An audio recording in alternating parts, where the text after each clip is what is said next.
kama kuna malalamiko, ni malalamiko ya mtaani, na yasema ya mtaani kwa sababu sehemu pekee ambayo tunaweza kupinga hukumu hii ni kwenda kukata rufaa mahakamani. Kwa sisi hatujapata nakala ya kukata rufaa mpaka sasa tunavyoongea, na niendelee kuchukua fursa hii kuwasihi wananchi wenzangu wa wilaya hii ya Mkuranga kuendelea kuheshimu sheria zetu za nchi. Tunafahamu kama yoyote anajitokeza kutokuridhishwa na maamuzi ya mahakama, njia pekee ambayo anapaswa kuifuata ili kuweza kutendewa haki ni kukata rufaa.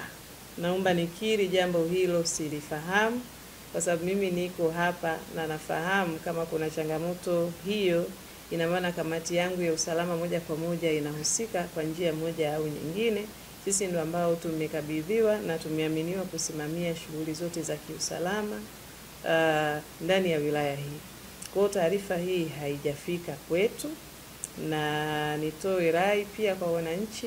Kweli vyombo vya habari vinatusaidia kupasha habari na kufika habari sehemu zinazotakiwa kwa uharaka, lakini kuna muda tunajichelewesha kwenda maeneo ambayo sio sahihi. Sisi ofisi zetu ziko wazi, upande wa OCD yuko hapa ambaye angeweza kusaidia kusimamia kufungua jalada, lakini pia kuhakikisha watuhumiwa wote ambao wanavunja sheria au kujichukulia sheria mikononi mwao tunawatia hatiani na hatimaye kuweza kutoa haki kwa yule ambaye anapaswa kutoa haki. Changamoto za ardhi isiwe ni kikwazo cha kuvuruga amani ndani ya wilaya yetu. Ina maana kama kuna wananchi ambao wamepigwa na wamewathibitishia kupigwa, na upande wa pili ambao mahakama ilitoa ushindi kwao, tunawakaribisha kwenye vyombo vyetu vya sheria tuweze kuhakikisha tunashirikiana na kuwasimamia waweze kutendewa haki kwa mujibu wa sheria. Hata ukitizama kwenye mipango yetu, hakuna sehemu yoyote ambayo kata ya Vikindu, kijiji chochote tumekiainisha kwamba ni shamba la kilimo, na kwa sababu ya nature ya eneo lenyewe na shughuli za kiuchumi ambazo kwa pamoja tulizipanga. Kwa hiyo tunaposema wananchi 2020 walianza kulima pale, walianza kulima kwa kibali gani? Kwa hiyo ni wasihi, wilaya ya Mkuranga ni kubwa, tuna mashamba ambayo tumetenga kwa ajili ya shughuli za ufugaji, tumetenga mashamba kwa ajili ya shughuli za kilimo. Waje wakae na viongozi wa serikali husika wa maeneo husika, tutawaonyesha mipango kazi na mipango ya matumizi bora ya ardhi. Makundi haya mawili ni yaweke pamoja, na labda kundi la tatu linaweza kuwa ni yule mwekezaji. Hapa lazima washindi wawe wote, pasiwe na mshindi mmoja, na namna ya kupata washindi wote ni lazima kuna kitu mwekezaji akubali, na kuna jambo wananchi wakubali, na kuna jambo serikali isimamie yale makubaliano. Yani kwa lugha ya negotiation, yani ya mapatano, lazima iwe give and take. Nakupa, unanipa. Lazima tukubaliane. Pasiwe na mshindi mmoja. Mwekezaji awe mshindi au mwananchi awe mshindi. Kwa kesi ile, mimi kama mbunge, umenifahamu? Kwa sababu kwa wilaya yeye atasimamia sheria, mwekezaji atasimamia haki yake, mwananchi naye atasema bwana, mimi haki yangu. Kwa hivyo mimi nafikiri hapa, ili kuondoa misuguano, ni lazima mapande haya matatu yakae kwa pamoja, na naamini kwamba mtu wa kuyakalisha haya pamoja ni mimi mbunge. Kwa hivyo mimi nataka nijaribu bahati yangu, na mimi wananchi watanisikiliza, serikali itanisikiliza ya wilaya, na mwekezaji anipe nafasi, tutakaa kwa pamoja. Kwa hivyo hilo ni jukumu ambalo nataka nijaribu kulifanyia kazi. Sheria kuna mtu anapaswa kuchukua sheria mkononi, na vyombo vya dola vyenye kusimamia sheria vipo, ambavyo ni matumaini yangu kwamba wenyewe vinapaswa visimamie sheria. Kwenye nchi yetu kila jambo limejipanga sawa sawa, yani umenifahamu kwa sababu sisi tunazo sheria na tunao wasimamizi wa sheria, na sisi wananchi pia vile vile tunatakiwa kuziheshimu hizo sheria, na wale wanaosimamia sheria wanatakiwa kuzisimamia zile sheria. Kwa hivyo kusema mtu amechukua sheria mkononi, hiyo si sawa. Wananchi waliozunguka eneo hili wakawa wanapata maafa makubwa kupitia eneo hili: wanyama, wadudu, ujambazi, wizi unatokea kupitia hili eneo.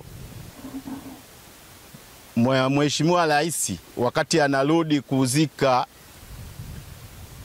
msiba wa marehemu Benjamin William Mkapa, alisimama wilayani Mkuranga na kutaka kero za wananchi.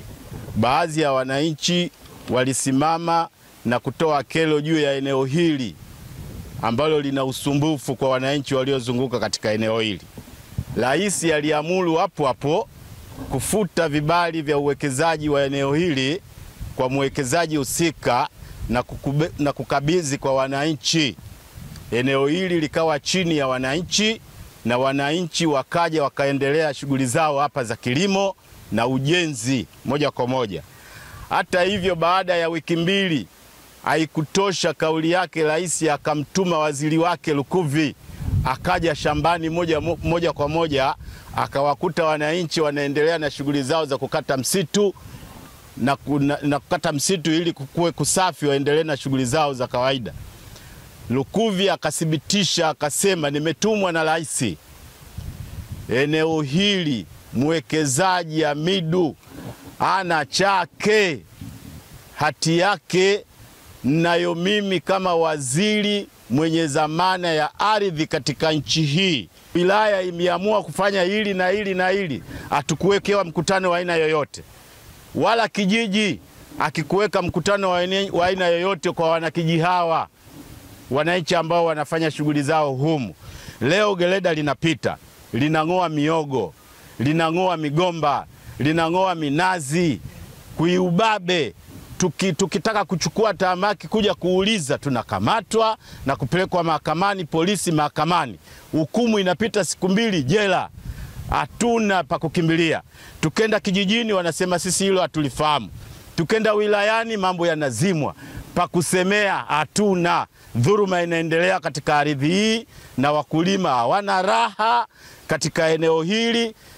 Wakijenga vibanda vyao au vijumba vyao vinabomolewa, hatuna raha katika eneo hili. Eneo hili tulipewa na Rais Magufuli wakati akiwa ametoka Lupaso kumzika Mheshimiwa Mkapa. Lakini cha kushangaza, tangu tupewe tamko la kufanya kazi tangu mwaka 2020, wananchi waliingia kufyeka pori na kung'oa visiki. Tulivyong'oa pori hili, tukaweka mimea ambayo ilikuwa inatusaidia sisi na familia zetu. Cha ajabu, mwaka 2023 walitokea watu na kudai kwamba eneo hili ni la mwekezaji anayeitwa Hamidu, ambaye ndio aliyenyang'anywa hati. Hamidu akiulizwa anasema hajui. Wale watu wametunyanyasa, wakatuchomea mpaka bendera ya chama. Na wakati eneo hili sisi tulikuwa tumepewa na mwenyekiti wa chama cha CCM ambaye ni Rais Magufuli. Tulivyoendelea kulima, watu wakaja wakaanza kubomoa mabanda yetu. Bado tukaendelea kuongea na kijiji, kwa nini natokea hivi? Hawakutupatia majibu ya kueleweka. Tuliambatana wakulima wote, tukaenda pale kwa mtendaji wa kijiji.